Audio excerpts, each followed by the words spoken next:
வணக்கம். இந்திய நேரப்படி மதியம் 1:30 மணி செய்திகள். முதலில் ஜெம் தலைப்பு செய்திகளை காணலாம். விவேகானந்தரின் கருத்துகள் இளைஞர்களை ஊக்குவிக்கும். பிரதமர் மோடி எக்ஸில் வாழ்த்து. தமிழக மக்களின் மகிழ்ச்சிதான் எனக்கான உற்சாக மருந்து. முதலமைச்சர் மு.க.ஸ்டாலின் உரை. எண்ணூர் வாயு கசிவு பாதிக்கப்பட்ட மக்களுக்கு இழப்பீடு வழங்க தமிழ்நாடு அரசு முடிவு. நெல்லை மேயருக்கு எதிரான நம்பிக்கையில்லா தீர்மானம். வாக்கெடுப்புக்கு கவுன்சிலர்கள் வராததால் தீர்மானம் கைவிடப்பட்டதாக மாநகராட்சி ஆணையர் அறிவிப்பு. மருத்துவரிடம் லஞ்சம் பெற்ற வழக்கில் கைதான அமலாக்கத்துறை அதிகாரி அங்கித் திவாரி மனுவை தள்ளுபடி செய்தது திண்டுக்கல் மாவட்ட நீதிமன்றம். பொங்கல் பண்டிகை சென்னையிலிருந்து இன்று முதல் சிறப்பு பேருந்துகள் இயக்கம். குன்றத்தூரில் இரும்பு கிடங்கில் தீ விபத்து. சிலிண்டர்கள் வெடித்து சிதறியதால் பொதுமக்கள் அச்சம். திரையரங்குகளில் வெளியானது அயலான். ரசிகர்களுடன் படம் பார்க்க வந்த சிவகார்த்திகேயன். T20 தொடர் கிரிக்கெட் போட்டி. நியூசிலாந்து பாகிஸ்தான் அணிகள் இன்று மோதல். ஆப்கானிஸ்தானில் மீண்டும் நிலநடுக்கம். ரிக்டர் அளவில் 4.3 பதிவு. இனி விரிவான செய்திகளை காணலாம். விவேகானந்தரின் கருத்துகள் இளைஞர்களை ஊக்குவிக்கும் என பிரதமர் மோடி வாழ்த்து தெரிவித்துள்ளார். சுவாமி விவேகானந்தரின் 161வது பிறந்தநாள் விழா நாடு முழுவதும் கொண்டாடப்பட்டது. விவேகானந்தரின் பிறந்த நாளான இன்று தேசிய இளைஞர் நாளாக கொண்டாடப்பட்டு வருகின்றது. அந்த வகையில் மகாராஷ்டிர மாநிலத்தில் உள்ள நாசிக்கில் 27வது தேசிய இளைஞர் விழாவை பிரதமர் மோடி இன்று தொடங்கி வைக்கிறார். இதற்கிடையே விவேகானந்தரின் பிறந்தநாளையொட்டி பிரதமர் மோடி தனது எக்ஸ் தளத்தில் வெளியிட்டுள்ள செய்திக்குறிப்பில் இந்தியாவின் ஆன்மீகம் மற்றும் கலாச்சாரங்களை உலக அரங்கில் நிலைநிறுத்தியவர் விவேகானந்தர். விவேகானந்தரின் கொள்கை உத்வேகம் மற்றும் புதிய சிந்தனைகளை கொண்டது என்றும் அவரது கருத்துகளும் கொள்கைகளும் இளைஞர்களை எப்பொழுதும் ஊக்குவிக்கும் என்றும் அவர் கூறியுள்ளார். தமிழக மக்களின் முகத்தில் பார்க்கும் மகிழ்ச்சிதான் எனக்கான உற்சாக மருந்து என்று முதலமைச்சர் மு.க.ஸ்டாலின் தெரிவித்துள்ளார். சென்னை நந்தம்பாக்கத்தில் 2வது நாளாக நடைபெறும் அயலக தமிழர் தின விழாவில் முதலமைச்சர் மு.க.ஸ்டாலின் கலந்து கொண்டு அயலக தமிழர்களுக்கான விருதுகளை வழங்கினார். பின்னர் விழா மேடையில் உரையாற்றிய அவர் தனக்கு உடல்நலமில்லை என எழுதியிருந்ததை படித்தபோது சிரிப்பு வந்தது என்றும் வெளிநாடுகளில் கைது நடவடிக்கைக்கு உள்ளாகும் தமிழர்களுக்கு சட்ட உதவி அளிக்கப்படும் என்றும் கூறினார்.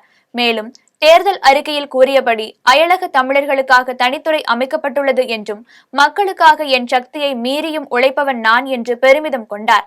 தொடர்ந்து பேசிய அவர் தமிழக மக்களின் முகத்தில் பார்க்கும் மகிழ்ச்சிதான் எனக்கான உற்சாக மருந்து என்றும் கூறினார். எண்ணூர் வாயு கசிவால் பாதிக்கப்பட்ட மக்களுக்கு இழப்பீடு வழங்குவதற்கு தமிழக அரசு முடிவு செய்துள்ளது. சென்னை எண்ணூர் அருகே கோரமண்டல் தொழிற்சாலையில் இருந்து வாயு கசிவு ஏற்பட்டதால் அப்பகுதி மக்களுக்கு மூச்சு திணறல், மயக்கம், வாந்தி உள்ளிட்ட உடல் உபாதைகள் ஏற்பட்டது. இதையடுத்து ஆலையை தற்காலிகமாக மூட தமிழக அரசு உத்தரவிட்டது. இதற்கிடையே அமோனியா கசிவு விவகார நடவடிக்கைகள் குறித்து முதலமைச்சரின் தனி செயலாளர் தலைமையில் விரிவான ஆய்வுக் கூட்டம் நடைபெற்றது. கூட்டத்தில் வாயு கசிவால் பாதிக்கப்பட்ட மக்களுக்கு இழப்பீடு வழங்குவது தொடர்பாக ஆலோசிக்கப்பட்டது. இந்நிலையில் அமோனியா கசிவால் பாதிக்கப்பட்ட மக்களுக்கு இழப்பீடு வழங்க தமிழக அரசு முடிவு செய்துள்ளதாகவும் இழப்பீடு தொகை தொடர்பாக ஒரு சில நாட்களில் இறுதி முடிவு எடுக்கப்படும் என தகவல்கள் வெளியாகியுள்ளன. ஆப்கானிஸ்தானில் ஏற்பட்ட நிலநடுக்கம் ரிக்டர் அளவில் 4.3 பதிவாகியுள்ளது. ஆப்கானிஸ்தானில் நேற்று மதியம் சக்தி வாய்ந்த நிலநடுக்கம் ஏற்பட்டிருந்தது. அந்த நாட்டின் கிழக்கு பகுதியில் அமைந்துள்ள இந்துகுஷ் பிராந்தியத்தை மையமாக கொண்டு இந்த நிலநடுக்கம் ஏற்பட்டது. ரிக்டர் அளவுகோலில் 6.1 புள்ளிகளாக பதிவான இந்த நிலநடுக்கம் பூமிக்கு அடியில் 241 கிலோமீட்டர் ஆழத்தில் மையம் கொண்டிருந்ததாக ஆப்கானிஸ்தான் தேசிய நில அதிர்வு ஆய்வு மையம் தெரிவித்தது. ஆப்கானிஸ்தானில் ஏற்பட்ட சக்தி வாய்ந்த நிலநடுக்கத்தால் இந்தியாவில் டெல்லி உள்ளிட்ட வட மாநிலங்களும் அதிர்ந்தன.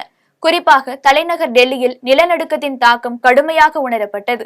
காஷ்மீரிலும் பஞ்சாப், ஹரியானா, உத்தரப்பிரதேசம் உள்ளிட்ட மாநிலங்களிலும் மக்கள் நில அதிர்வை உணர்ந்தனர். இந்நிலையில் ஆப்கானிஸ்தானில் இன்று காலை மீண்டும் நிலநடுக்கம் ஏற்பட்டுள்ளது. ரிக்டர் அளவில் 4.3 நிலநடுக்கம் பதிவானது. இந்த நிலநடுக்கத்தால் அங்கு கட்டிடங்கள் லேசாக அதிர்ந்தன. ஆப்கானிஸ்தானில் அடுத்தடுத்து ஏற்பட்டு வரும் நிலநடுக்கங்களால் மக்கள் பீதியில் உறைந்துள்ளனர். பொங்கல் நேரத்தில் மக்களுக்கு பாதிப்பு இல்லாமல் பேருந்துகளை இயக்குவதற்கு தமிழக அரசு அனைத்து நடவடிக்கைகளையும் எடுத்துள்ளதாக அமைச்சர் சிவசங்கர் தெரிவித்துள்ளார். வேலூரில் போக்குவரத்து துறை அமைச்சர் எஸ் சிவசங்கர் செய்தியாளர்களை சந்தித்து பேசினார். அப்போது பேசிய அவர், வருகின்ற 19ஆம் தேதி தொழிலாளர் சங்கங்களுடன் முத்தரப்பு பேச்சுவார்த்தை நடத்தப்படும் என்றும், போக்குவரத்து தொழிலாளர்களின் அனைத்து நலன்களையும் அரசு கவனத்தில் வைத்துள்ளதாக கூறினார். மேலும் பொங்கல் நேரத்தில் மக்களுக்கு பாதிப்பு இல்லாமல் பேருந்துகளை இயக்குவதற்கு தமிழக அரசு அனைத்து நடவடிக்கைகளையும் எடுத்துள்ளதாக தெரிவித்தார். தொடர்ந்து பேசிய அவர், போக்குவரத்து கழகத்திற்கு ஓட்டுநர்கள், நடத்துனர்கள் பணியிடங்களுக்கு எழுத்து தேர்வு நடைபெறும் என்றும், பிப்ரவரி மாதத்தில் தேர்வு பெற்றவர்கள் பணி அமர்த்தப்படுவார்கள் என்றும் கூறினார். போக்குவரத்து தொழிற்சங்கங்களுடைய வேலை நிறுத்தம் குறித்து தற்போது கருத்து தீர்ப்பு வழங்கியிருக்கிறார்கள். அதில் சிஐடி சங்கமும் ஏடிபி சங்கமும் தற்காலிகமாக வேலை நிறுத்தத்தை நிர்வகிக்கப் போவதாக அறிவித்ததாக தகவல் வந்திருக்கிறது. எனவே வருகின்ற 19ஆம் தேதி முத்தரப்பு பேச்சுவார்த்தை தொழிலாளர் நலத்துறை சார்பாக நடத்தப்படுகிறது. அந்த பேச்சுவார்த்தைக்கு பிறகு அடுத்த கட்ட நடவடிக்கை எடுக்கப்படும். ஏற்கனவே மாண்பு தமிழ்நாடு முதலமைச்சர் அவர்கள் போக்குவரத்து தொழிலாளர்களுக்கான பல்வேறு சேவைகளை தொடர்ந்து வழங்கி வருகிறார்கள். கடந்த அதிமுக ஆட்சி காலத்தில் முடிக்கப்படாமல் இருந்த 14வது ஊதிய ஒப்பந்தக்குழு பேச்சுவார்த்தையே மாண்புமிகு தளபதி அவர்கள் ஆட்சி பொறுப்புக்கு வந்த பிறகுதான் முடித்து வைக்கப்பட்டது. அப்படி முடித்து வைத்தது மாத்திரமல்ல, கடந்த ஆட்சி காலத்தில் தலைவர் கலைஞர் வழங்கிய ஊதிய விகிதத்தை சீர்குலைத்திருந்தார்கள். அது மீண்டும் வழங்க வேண்டும் என்று தொழிற்சங்கங்கள் சார்பாக வைக்கப்பட்ட வேண்டுகோளை ஏற்று பொங்கல் பண்டிகையை முன்னிட்டு சென்னையில் இருந்து இன்று முதல் சிறப்பு பேருந்துகள் இயக்கப்படுகின்றன. பொங்கல் பண்டிகையை முன்னிட்டு சென்னையில் இருந்து இன்று முதல் தினசரி இயக்கப்படும் 2100 அரசு விரைவு பேருந்துகளுடன் 4706 சிறப்பு பேருந்துகளும் சேர்த்து 3 நாட்களுக்கு மொத்தம் 11006 பேருந்துகள் இயக்கப்பட இருக்கின்றன. இதேபோல் திருச்சி, கோவை, மதுரை உள்ளிட்ட முக்கிய ஊர்களில் இருந்தும் பிற இடங்களுக்கு 8478 சிறப்பு பேருந்துகள் என மொத்தம் 19484 பேருந்துகள் இயக்கப்படுகின்றன. போக்குவரத்து நெரிசலை தவிர்க்க சென்னையில் இருந்து வெளியூர்களுக்கு கோயம்பேடு, கிளாம்பாக்கம், மாதவரம், KK நகர், தாம்பரம் சானிட்டோரியத்தில், அறிஞர் அண்ணா பேருந்து நிலையம், வள்ளுவர் குருகுலம், மேல்நிலைப்பள்ளி பேருந்து நிறுத்தம், பூந்தமல்லி பைபாஸ் ஆகிய 6 இடங்களிலிருந்து சிறப்பு பேருந்துகள் இயக்கப்படுகின்றன. இதேபோல் பொங்கல் பண்டிகையை கொண்டாடிவிட்டு சென்னைக்கு திரும்பி வரவும் 16, 17, 18 ஆகிய தேதிகளில் அரசு சிறப்பு பேருந்துகள் இயக்கப்பட இருக்கின்றன. தினசரி இயக்கப்படும் 2100 பேருந்துகளுடன் 4830 சிறப்பு பேருந்துகள் 3 நாட்களுக்கும் இயக்கப்படுகின்றன. மொத்தம் 11130 பேருந்துகள் இயக்கப்பட உள்ளன. மேலும் பிற ஊர்களுக்கிடையே 6459 சிறப்பு பேருந்துகள் இயக்கப்படுகின்றன. பெரியபாளையம் அருகே பொங்கல் பண்டிகையை முன்னிட்டு குடும்ப அட்டைதாரர்களுக்கு பொங்கல் பரிசு தொகுப்பினை மாவட்ட கவுன்சிலர் சித்ரா முனுசாமி வழங்கினார். திருவள்ளூர் மாவட்டம் எல்லாபுரம் ஒன்றியம் பெரியபாளையத்தில் உள்ள நியாய விலை கடைகளில் தமிழக அரசு அறிவித்த பொங்கல் பரிசு தொகுப்பு வழங்கும் நிகழ்ச்சி கூட்டுறவு வங்கி செயல் ஆட்சியர் இளையராஜா தலைமையில் நடைபெற்றது. நிகழ்ச்சியில் சிறப்பு அழைப்பாளர்களாக மாவட்ட கவுன்சிலர் சித்ரா முனுசாமி, மாவட்ட திமுக வழக்கறிஞர் அணி துணை அமைப்பாளர் சீனிவாசன் ஆகியோர் கலந்து கொண்டு பெரியபாளையம் ஊராட்சிக்குட்பட்ட சுமார் 3200 குடும்ப அட்டைதாரர்களுக்கு ரூபாய் 1000 வேட்டி, சேலை, பச்சரிசி, கரும்பு உள்ளிட்ட பரிசு பொருட்களின் தொகுப்பை வழங்கினர். இதில் முதல் எழுத்தர் மாரி உட்பட பலர் கலந்து கொண்டனர். கடலூர் பாடலேஸ்வரர் திருக்கோவிலில் பணியாற்றும் அர்ச்சகர்கள் மற்றும் பணியாளர்களுக்கு பொங்கல் பண்டிகையை முன்னிட்டு சட்டமன்ற உறுப்பினர் ஐயப்பன் நலத்திட்ட உதவிகளை வழங்கினார். தமிழக அரசின் அறநிலையத்துறை உத்தரவிட்டதன் பேரில் தமிழகத்தின் பல்வேறு இடங்களில் கோவில் பணியாளர்களுக்கு நலத்திட்ட உதவிகள் வழங்கப்பட்டு வருகிறது.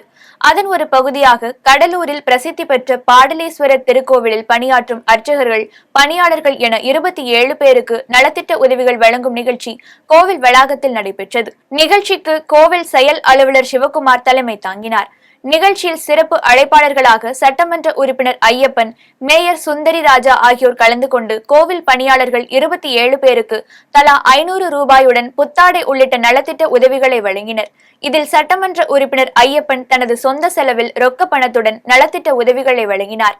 நிகழ்ச்சியில் கூட்டுறவு சங்க தலைவர் ஆதி பெருமாள், திமுக மாவட்ட மாணவர் அணி துணை அமைப்பாளர் பாலாஜி, அரசு ஒப்பந்ததாரர் ராஜசேகர் உட்பட பலர் கலந்து கொண்டனர். காட்ராம்பாக்கம் ஊராட்சியில் ஊராட்சி மன்ற தலைவர் கோவிந்தம்மாள் தாஸ் பொங்கல் பரிசு தொகுப்புடன் ரூபாய் 1000 வழங்கினார். தமிழக முதலமைச்சர் மு.க. ஸ்டாலின் அறிவித்த பொங்கல் பரிசு தொகுப்பு தமிழகம் முழுவதும் வழங்கப்பட்டு வருகிறது. அதன்படி காஞ்சிபுரம் மாவட்டம் ஸ்ரீபெரும்புதூர் அடுத்த காட்ராம்பாக்கம் ஊராட்சியில் உள்ள நியாய விலைக் கடையில் நடைபெற்ற நிகழ்ச்சியில் ஊராட்சி மன்ற தலைவர் கோவிந்தம்மாள் தாஸ் கலந்து கொண்டு கரும்பு, பச்சரிசி, வேட்டி சேலை உள்ளிட்ட பரிசு தொகுப்புகளுடன் ரூபாய் 1000 வழங்கினார். நிகழ்ச்சியில் காட்ராம்பாக்கம் ஊராட்சி மன்ற துணைத் தலைவர் காயத்ரி சசிகுமார், சுதந்திரமேடு சுந்தர், திமுக ஒன்றிய மகளிர் அணி கல்பனா உள்பட பலர் கலந்து கொண்டனர். பொங்கல் பண்டிகையை முன்னிட்டு மங்களம் அடுத்த வேடந்தவாடியில் மண்பானைகள் மற்றும் அடுப்பு தயாரிக்கும் பணிகள் தீவிரமாக நடைபெற்று வருகிறது. திருவண்ணாமலை மாவட்டம் மங்களம் அடுத்த வேடந்தவாடி பகுதியில் சுமார் 20 ஆண்டுகளுக்கும் மேலாக மண்பாண்ட தொழிலாளர்கள் மண்பாண்ட தொழிலில் ஈடுபட்டு வருகின்றனர். தற்போது பொங்கல் பண்டிகைக்கு புது பானையில் பொங்கல் வைத்து வழிபடும் நிலையில் மண்பானைகளின் விற்பனை அதிகரிக்கும் என்பதால் மண்பாண்ட தொழிலாளர்கள் பொங்கல் பானை மற்றும் அடுப்பு செய்வதில் ஆர்வம் காட்டி வருகின்றனர். இந்நிலையில் மண்பாண்ட தொழில் மேம்பட அரசு மானியத்தில் மின் உபகரணங்கள் வழங்க வேண்டும் என்று மண்பாண்ட தொழிலாளர்கள் அரசிற்கு கோரிக்கை விடுத்துள்ளனர். ஆரணி நகரம் காந்தி சாலையில் வசித்து வரும் வங்கி ஊழியரின் வீட்டில் இரவு நேரத்தில் தீ விபத்து ஏற்பட்டதில் அதிர்ஷ்டவசமாக உறங்கிக் கொண்டிருந்த குடும்பத்தினர் உயிர் தப்பினர். திருவண்ணாமலை மாவட்டம் ஆரணி நகர் காந்தி சாலையில் அரசு வங்கி ஊழியர் ரேணுகோபால் என்பவர் தனது வீட்டின் முதல் தளத்தில் குடும்பத்தோடு வசித்து வருகிறார். இந்நிலையில் ரேணுகோபாலின் மனைவி நிரோஷா, 2 பிள்ளைகள் மற்றும் உறவினர்கள் தூங்கிக் கொண்டிருந்தனர். இரவு நேரத்தில் புகை மூட்டத்துடன் மின்கம்பிகள் கருகிய வாடை வீசியதை உணர்ந்த அனைவரும் எழுந்து பார்த்தபோது வீட்டில் பொருத்தப்பட்டுள்ள மின் ஒயர்கள், சுவிட்ச் பாக்ஸ்கள் பற்றி எரிவது தெரிய வந்தது.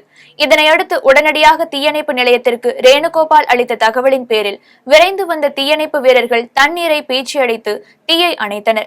இருப்பினும் முதல் தளத்தில் உயர் அழுத்த மின்சாரம் தாக்கியதால் வீட்டினுள் இருந்த பிரிட்ஜ், வாஷிங் மெஷின் உள்ளிட்ட அனைத்து அத்தியாவசிய பொருட்களும் தீயில் கருகி சேதமடைந்தன. இந்த தீ விபத்தில் உறங்கிக் கொண்டிருந்தவர்கள் அதிர்ஷ்டவசமாக உயிர் தப்பினர். மிக்ஜாம் புயல் மழை வெள்ளத்தால் பாதிக்கப்பட்ட மக்களுக்கு உதவிடும் வகையில் ஸ்ரீவைகுண்டம் சட்டமன்ற உறுப்பினர் ஊர்வசி அமிர்தராஜ் தனது 1 மாத சம்பளத்தை வழங்கினார். தூத்துக்குடி மாவட்டம் ஸ்ரீவைகுண்டம் சட்டமன்ற உறுப்பினராக பணியாற்றி வரும் ஊர்வசி அமிர்தராஜ் என்பவர் மிக்ஜாம் புயல் மழை வெள்ளத்தால் பாதிக்கப்பட்ட மக்களுக்கு உதவிடும் வகையில் தமிழக அரசுக்கு வழங்குவதற்கு விளையாட்டு மேம்பாட்டுத்துறை அமைச்சர் உதயநிதி ஸ்டாலினிடம் தனது 1 மாத ஊதியத்தை வழங்கினார். இதில் காங்கிரஸ் சட்டமன்ற உறுப்பினர்கள் உடன் இருந்தனர். உள்ளாறு காட்டுப்பகுதியில் புள்ளிமான்களை வேட்டையாடிய குற்றவாளிகள் 2 பேருக்கும் வனத்துறையினர் 1 லட்சம் அபராதம் விதித்தனர். தென்காசி மாவட்டம் சிவகிரி பகுதியில் இரவு ரோந்து பணியில் சிவகிரி காவல்துறையினர் ஈடுபட்டிருந்த போது சிவகிரி காந்தாரியம்மன் கோவில் அருகே நீண்ட நேரமாக சந்தேகத்திற்கிடமாக நின்று கொண்டிருந்த கார் ஒன்றினை சோதனை செய்ததில் காரின் உள்ளே 3 மான் கொம்புகள் இருந்தது தெரிய வந்தது. இதனையடுத்து சிவகிரி வனத்துறையினருக்கு அளித்த தகவலின் பேரில் சம்பவ இடத்திற்கு விரைந்து வந்த வனச்சரக அலுவலர் மௌலிகா தலைமையிலான வனத்துறையினரிடம் 3 மான் கொம்புகள் ஒப்படைக்கப்பட்டது. இதனையடுத்து சிவகிரி வடக்கு பிரிவு காவலர் அசோக்குமார் மற்றும் வன பணியாளர்கள் காரில் இருந்த நபர்களிடம் தீவிர விசாரணை நடத்தினர். அப்போது வாசுதேவ நல்லூரை சேர்ந்த கிருஷ்ணகுமார் மற்றும் தியாகு ஆகிய 2 பேரும் உள்ளாறு காட்டுப்பகுதியில் புள்ளி மான்களை வேட்டையாடியதை ஒப்புக்கொண்டுள்ளனர். இதனையடுத்து வன உயிரின குற்றப்பிரிவின்படி 2 பேர் மீதும் வழக்கு பதிவு செய்து மாவட்ட வன அலுவலர் மற்றும் வன உயிரின பாதுகாப்பு அலுவலர் முருகன் உத்தரவின் பேரில் வேட்டையாடிய நபர்களுக்கு தலா 50,000 வீதம் 1 லட்சம் ரூபாய் அபராதம் விதித்தனர். அரக்கோணம் வட்டத்தில் நியாய விலை கடைகளில் வழங்கப்படும் பொங்கல் பரிசு தொகுப்பு பணியை வட்டாட்சியர் சண்முக சுந்தரம் நேரில் சென்று ஆய்வு மேற்கொண்டார். ராணிப்பேட்டை மாவட்டம் அரக்கோணம் வட்டத்தில் நியாய விலை கடைகளில் குடும்ப அட்டைதாரர்களுக்கு 1 கிலோ அரிசி, 1 கிலோ சர்க்கரை, கரும்பு உள்ளிட்ட பரிசு பொருட்களுடன் வேட்டி சேலை மற்றும் 1000 ரூபாய் வழங்கப்பட்டு வருகிறது. இந்நிலையில் பொங்கல் தொகுப்பு பரிசு பொருட்கள் சீராக வழங்கப்படுகிறதா என அரக்கோணம் வட்டாட்சியர் சண்முக சுந்தரம் மற்றும் வட்ட வழங்கல் அலுவலர் முத்துக்குமரன் ஆகியோர் நேரடியாக ஆய்வு மேற்கொண்டனர். அப்போது பழனிப்பேட்டை 25வது வார்டில் உள்ள நியாய விலை கடையில் குடும்ப அட்டைதாரர் ஒருவருக்கு வட்டாட்சியர் பொங்கல் பரிசு தொகுப்பு வழங்கினார். ஆய்வில் நகரமன்ற திமுக கவுன்சிலர்கள் குழு தலைவர் துரை சீனிவாசன், கவுன்சிலர்கள் நந்தாதேவி, சிட்டி பாபு, பிரகாஷ், ராஜலட்சுமி ஆகியோர் உடனிருந்தனர். சென்னை ஐயப்பன் தாங்கலில் இருந்து வள்ளலார் நகர் மின்ட் வரை செல்லக்கூடிய அரசு பேருந்துகளில் மாணவர்களின் அட்டகாசத்தை தடுக்க காவல்துறையினர் கடும் நடவடிக்கை எடுக்க வேண்டும் என்று பொதுமக்கள் மற்றும் சமூக ஆர்வலர்கள் கோரிக்கை விடுத்துள்ளனர். படியில் பயணம் செய்தால் நொடியில் மரணம் ஏற்படும் என காவல்துறை அதிகாரிகள் விழிப்புணர்வு ஏற்படுத்தினாலும் செவிசாய்க்காத பட்சத்தில் அரசு பள்ளி மாணவர்களின் அட்டூழியம் நாளுக்கு நாள் அதிகரித்து வருகிறது. இந்நிலையில் கோடம்பாக்கம் பிரதான சாலையில் செல்லும் அரசு பேருந்துகளில் மாணவர்கள் ஓடிச் சென்று ஏறுவதும் படியில் நின்று கொண்டு பயணம் செய்வதும் தொடர்கதையாக நடைபெற்று வருகிறது. இந்நிலையில் பேருந்தில் மாணவர்களின் அட்டகாசத்தை தடுக்க காவல்துறை கடும் நடவடிக்கை எடுக்க வேண்டும் என பொதுமக்கள் மற்றும் சமூக ஆர்வலர்கள் கோரிக்கை விடுத்துள்ளனர். ஸ்ரீபெரும்புதூரில் அங்கன்வாடி பணியாளர்களை உற்சாகப்படுத்தும் விதமாக மொபிஸ் இந்தியா நிறுவனம் சார்பில் பரிசு பொருட்கள் வழங்கப்பட்டது. காஞ்சிபுரம் மாவட்டம் ஸ்ரீபெரும்புதூர் ஒன்றியத்தில் ஒருங்கிணைந்த குழந்தைகள் வளர்ச்சி திட்டத்தின் கீழ் 200க்கும் மேற்பட்ட அங்கன்வாடி பணியாளர்கள் பணியாற்றி வருகின்றனர். இந்நிலையில் மொபிஸ் நிறுவனம் சார்பில் கர்ப்பிணி பெண்கள் மற்றும் பாலூட்டும் தாய்மார்களுக்கு ஊட்டச்சத்து பெட்டகம் வழங்கப்பட்டு வருகிறது. அந்த வகையில் அங்கன்வாடி பணியாளர்களை ஊக்குவிக்கும் வகையில் மொபிஸ் இந்தியா நிறுவனம் சார்பில் பரிசு பொருள் வழங்கும் நிகழ்ச்சி நடைபெற்றது. நிகழ்ச்சிக்கு ஸ்ரீபெரும்புதூர் ஒருங்கிணைந்த குழந்தைகள் வளர்ச்சி திட்ட அலுவலர் கோமளம் தலைமை தாங்கினார். சிறப்பு அழைப்பாளராக காஞ்சிபுரம் மாவட்ட ஒருங்கிணைந்த குழந்தைகள் வளர்ச்சி திட்ட அலுவலர் கந்தன் கலந்து கொண்டு சிறப்பாக பணியாற்றிய மேற்பார்வையாளர்களுக்கு கேடயங்களும் அங்கன்வாடி பணியாளர்களை ஊக்குவிக்கும் வகையில் கடிகாரம் உள்ளிட்ட பரிசு பொருட்களை வழங்கினார். இதில் மொபிஸ் நிறுவனத்தின் CSR மனிதவள மேலாளர் நரசிம்மன், ஒளி இந்தியா பவுண்டேஷன் தினேஷ், ஒருங்கிணைந்த குழந்தைகள் வளர்ச்சி திட்ட மேற்பார்வையாளர்கள், அங்கன்வாடி பணியாளர்கள் உட்பட பலர் கலந்து கொண்டனர். தவறான சிகிச்சையில் பெண் உயிரிழந்ததாக கூறி பெண்ணின் உறவினர்கள் சென்னை ஸ்டான்லி அரசு மருத்துவமனையை முற்றுகையிட்டு ஆர்ப்பாட்டத்தில் ஈடுபட்டனர். சென்னை வியாசர்பாடி பகுதியைச் சேர்ந்த சவுந்தர் என்பவர் சொந்தமாக கேட்டரிங் தொழில் செய்து வருகிறார். இவரது மனைவி சௌந்தர்யாவின் 2வது பிரசவத்திற்காக சென்னை ராயபுரம் அரசு ஸ்டான்லி மருத்துவமனையில் கடந்த சில தினங்களுக்கு முன்பு அனுமதிக்கப்பட்டிருந்தார். அங்கு சௌந்தர்யாவிற்கு ஆண் குழந்தை பிறந்துள்ள நிலையில் இரத்தப்போக்கு ஏற்பட்டு நிற்காததால் ஆபத்தான நிலையில் சிகிச்சை பெற்று வந்த சௌந்தர்யா திடீரென உயிரிழந்தார். இதனையடுத்து மருத்துவர்களின் கவனக்குறைவால் சௌந்தர்யா இறந்ததாக கூறி உறவினர்கள் 100க்கும் மேற்பட்டோர் அரசு மருத்துவமனையை முற்றுகையிட்டு ஆர்ப்பாட்டத்தில் ஈடுபட்டனர். இது குறித்து தகவல் அறிந்து சம்பவ இடத்திற்கு விரைந்து வந்த காவல்துறையினர் அனைவரையும் சமாதானப்படுத்தினர். மேலும் இது தொடர்பாக விசாரணை நடத்தி வருகின்றனர். பில்கிஸ் பானு வழக்கில் உச்சநீதிமன்றம் அளித்த தீர்ப்பை வரவேற்கும் விதமாக சாத்தான்குளத்தில் காங்கிரஸ் கட்சியினர் பட்டாசு வெடித்தும் பொதுமக்களுக்கு இனிப்புகள் வழங்கியும் கொண்டாடினர். 2002ஆம் ஆண்டு குஜராத் மாநிலத்தில் கர்ப்பிணியான பில்கிஸ் பானு கூட்டு பலாத்காரம் செய்யப்பட்டார். அவரது குடும்பத்தைச் சேர்ந்த பலரும் படுகொலை செய்யப்பட்டனர். இந்த வழக்கில் 11 குற்றவாளிகளுக்கு ஆயுள் தண்டனை விதிக்கப்பட்டது. அதே நேரத்தில் 11 குற்றவாளிகளும் தங்களை முன்கூட்டியே விடுதலை செய்ய கோரி குஜராத் உயர்நீதிமன்றத்தை முதலில் நாடினர். ஆனால் குஜராத் உயர்நீதிமன்றம் இந்த கோரிக்கையை நிராகரித்தது. இதனால் 11 குற்றவாளிகளும் உச்சநீதிமன்றத்திற்கு சென்றனர். உச்சநீதிமன்றம் இது தொடர்பாக குஜராத் மாநில அரசு முடிவெடுக்கலாம் என கூறியது. இதனையடுத்து குஜராத்தில் ஆளும் பாஜக அரசு 11 குற்றவாளிகளையும் விடுதலை செய்தது. இந்த 11 பேரும் விடுதலை செய்யப்பட்டதை இனிப்பு வழங்கி கொண்டாடி மகிழ்ந்தனர். இதனிடையே 11 குற்றவாளிகள் விடுதலைக்கு எதிராக பில்கிஸ் பானு உள்ளிட்டோர் உச்சநீதிமன்றத்தில் வழக்கு தொடர்ந்தனர். இந்த வழக்கை விசாரித்த உச்சநீதிமன்றம் 11 குற்றவாளிகளின் விடுதலையை ரத்து செய்தது. மேலும் 11 குற்றவாளிகளும் 2 வாரங்களில் சரணடைய வேண்டும் எனவும் உச்சநீதிமன்றம் உத்தரவிட்டது. இதனை வரவேற்று சாத்தான்குளத்தில் காங்கிரஸ் கட்சியினர் பட்டாசு வெடித்தும் பொதுமக்களுக்கு இனிப்புகள் வழங்கியும் கொண்டாடினர். திருவள்ளூர் பூங்கா நகரில் மழைநீர் தேங்காமல் இருக்க மழைநீர் வடிகால்வாய் அமைத்து தர வேண்டும் என அப்பகுதி மக்கள் திருவள்ளூர் பேரூராட்சி நிர்வாகத்திற்கு கோரிக்கை விடுத்துள்ளனர். திருவள்ளூர் பூங்கா நகரில் பூஞ்சோலை தெருவில் அமைந்துள்ள கால்வாய் தற்காலிகமாக மூடப்பட்டுள்ளதால் கடந்த சில நாட்களுக்கு முன்பு பெய்த கனமழை காரணமாக நீர் வெளியேற வசதியில்லாமல் தெரு முழுவதும் தேங்கி நிற்கிறது என்றும் இந்த நீர் துர்நாற்றம் வீசுவதால் தொற்றுநோய் ஏற்படும் அபாயம் ஏற்பட்டுள்ளது என்றும் பொதுமக்கள் தெரிவிக்கின்றனர். மேலும் திருவள்ளூர் பூங்கா நகரில் பூஞ்சோலை தெருவில் சாலையில் தேங்கி நிற்கும் நீரை அப்புறப்படுத்தி இனி வரும் காலங்களில் மழைநீர் தேங்காமல் இருக்க மழைநீர் வடிகால்வாய் அமைத்து தர வேண்டும் எனவும் தங்களது கோரிக்கைகளை நிறைவேற்ற தவறினால் தங்களது ரேஷன் கார்டு, ஆதார் கார்டு போன்றவற்றை மீண்டும் அரசிடம் ஒப்படைக்கப் போவதாக அப்பகுதியைச் சேர்ந்த பொதுமக்கள் தெரிவித்துள்ளனர். வாணியம்பாடி அருகே நெடுஞ்சாலைத்துறைக்கு சொந்தமான இடங்களில் ஆக்கிரமித்து கட்டப்பட்ட வீடுகள் மற்றும் கடைகளை காவல்துறை பாதுகாப்புடன் அதிகாரிகள் அகற்றினர். திருப்பத்தூர் மாவட்டம் வாணியம்பாடி அடுத்த வளையாம்பட்டு பகுதியில் நெடுஞ்சாலையின் ஓரம் 30க்கும் மேற்பட்ட வீடுகள் மற்றும் கடைகள் சாலை புறம்போக்கு நிலத்தை ஆக்கிரமித்து கட்டப்பட்டுள்ளது.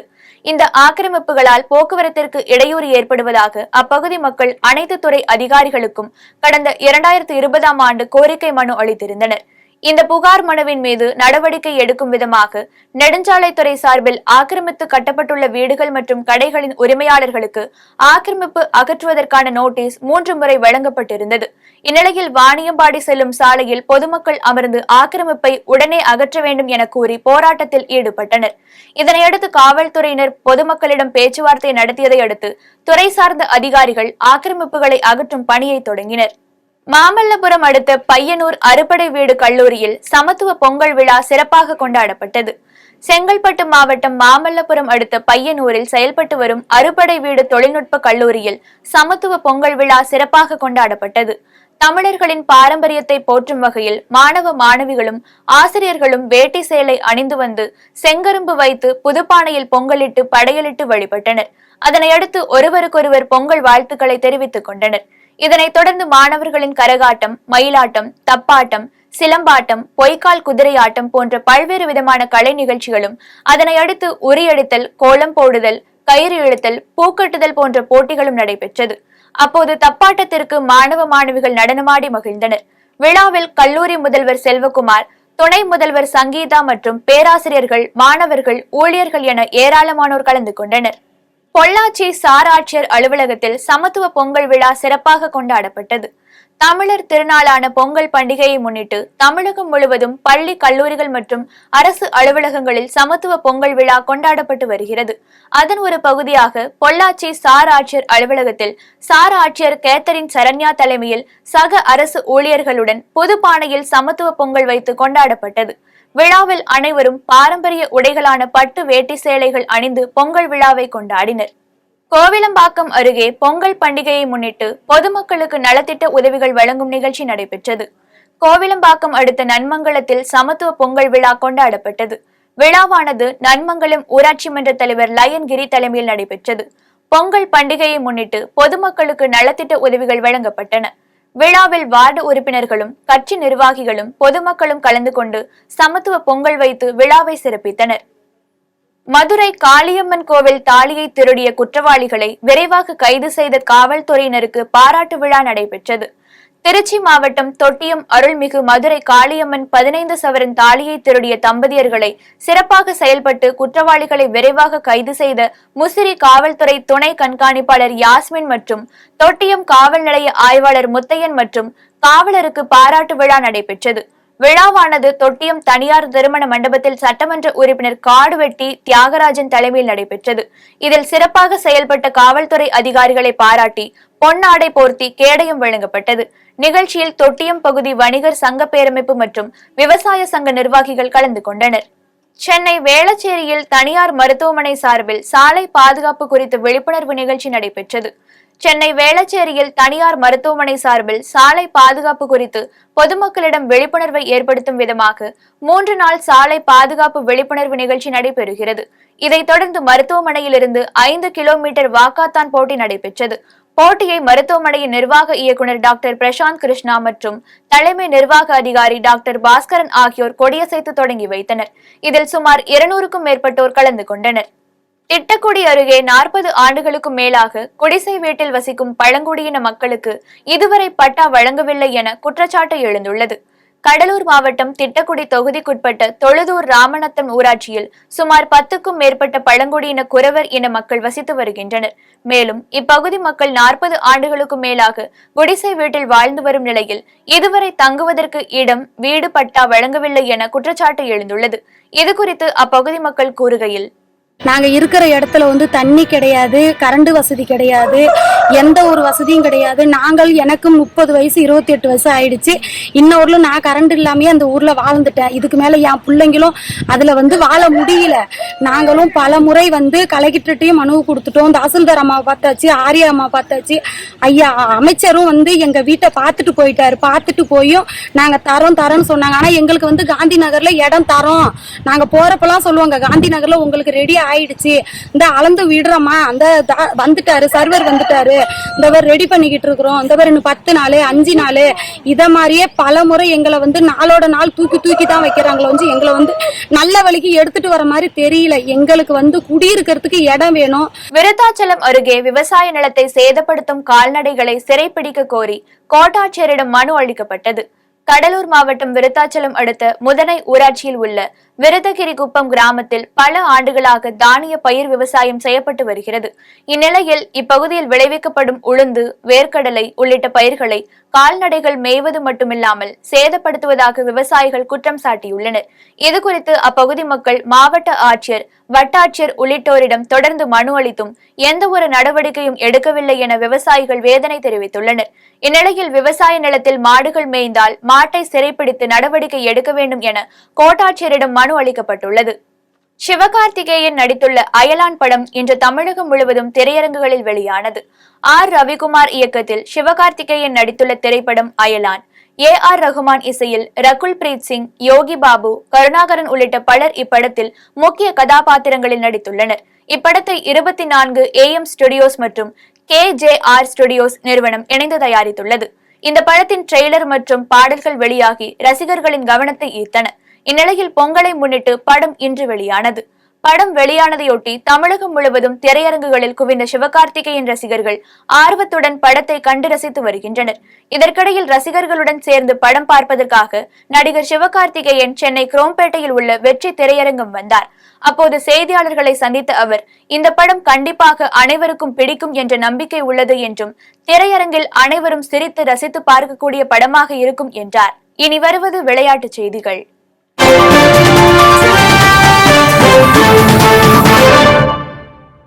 நியூசிலாந்து, பாகிஸ்தான் இடையேயான T20 தொடர் கிரிக்கெட் போட்டி இன்று நடைபெறுகிறது. நியூசிலாந்தில் சுற்றுப்பயணம் மேற்கொண்டுள்ள பாகிஸ்தான் கிரிக்கெட் அணி 5 போட்டிகள் கொண்ட T20 தொடரில் விளையாட உள்ளது.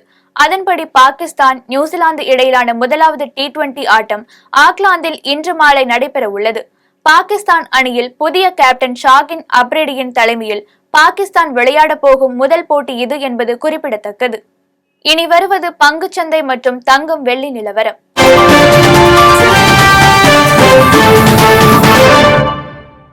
சென்னையில் இன்று ஆபரண தங்கத்தின் விலை ஒரு சவரன் 46,560 ரூபாய்க்கு விற்பனை செய்யப்படுகிறது. சென்னையில் இன்று 1 கிராம் ஆபரண தங்கம் 10 ரூபாய் அதிகரித்து 5,810 ரூபாய்க்கு விற்பனை செய்யப்படுகிறது. ஒரு சவரன் 80 ரூபாய் அதிகரித்து 46,560 ரூபாய்க்கு விற்பனை செய்யப்படுகிறது. 24 கேரட் தூய தங்கம் ஒரு சவரன் 53,312 ரூபாய்க்கு விற்பனை செய்யப்படுகிறது. 1 கிராம் வெள்ளி 77 ரூபாய் 50 காசுகளுக்கும் 1 கிலோ வெள்ளி 77,500 ரூபாய்க்கும் விற்பனை செய்யப்படுகிறது. மும்பை பங்குச்சந்தை இன்று உயர்வுடன் காணப்படுகிறது. மும்பை பங்குச்சந்தை குறியீட்டு எண் சென்செக்ஸ் 569 புள்ளிகள் அதிகரித்து 72,290 புள்ளிகளில் வணிகமாகிறது. தேசிய பங்குச்சந்தை குறியீட்டு எண் நிப்டி 155 புள்ளிகள் அதிகரித்து 21,802 புள்ளிகளில் வணிகமாகிறது. மீண்டும் தலைப்புச் செய்திகள். விவேகானந்தரின் கருத்துகள் இளைஞர்களை ஊக்குவிக்கும், பிரதமர் மோடி எக்ஸில் வாழ்த்து. தமிழக மக்களின் மகிழ்ச்சிதான் எனக்கான உற்சாக மருந்து, முதலமைச்சர் மு க ஸ்டாலின் உரை. எண்ணூர் வாயு கசிவு, பாதிக்கப்பட்ட மக்களுக்கு இழப்பீடு வழங்க தமிழ்நாடு அரசு முடிவு. நெல்லை மேயருக்கு எதிரான நம்பிக்கையில்லா தீர்மானம், வாக்கெடுப்புக்கு கவுன்சிலர்கள் வராததால் தீர்மானம் கைவிடப்பட்டதாக மாநகராட்சி ஆணையர் அறிவிப்பு. மருத்துவரிடம் லஞ்சம் பெற்ற வழக்கில் கைதான அமலாக்கத்துறை அதிகாரி அங்கித் திவாரி மனுவை தள்ளுபடி செய்தது திண்டுக்கல் மாவட்ட நீதிமன்றம். பொங்கல் பண்டிகை, சென்னையிலிருந்து இன்று முதல் சிறப்பு பேருந்துகள் இயக்கம். குன்றத்தூரில் இரும்பு கிடங்கில் தீ விபத்து, சிலிண்டர்கள் வெடித்து சிதறியதால் பொதுமக்கள் அச்சம். திரையரங்குகளில் வெளியானது அயலான், ரசிகர்களுடன் படம் பார்க்க வந்த சிவகார்த்திகேயன். T20 தொடர் கிரிக்கெட் போட்டி, நியூசிலாந்து, பாகிஸ்தான் அணிகள் இன்று மோதல். ஆப்கானிஸ்தானில் மீண்டும் நிலநடுக்கம், ரிக்டர் அளவில் 4.3 பதிவு. இத்துடன் ஜெம் செய்திகள் நிறைவடைகின்றன. மீண்டும் ஜெம் செய்திகள் இன்று இரவு 8:30 மணிக்கு. உடனுக்குடன் செய்திகளை காண ஜெம் லைவ் டிவி என்ற இணையதளத்தில் இணைந்திருங்கள். நன்றி, வணக்கம்.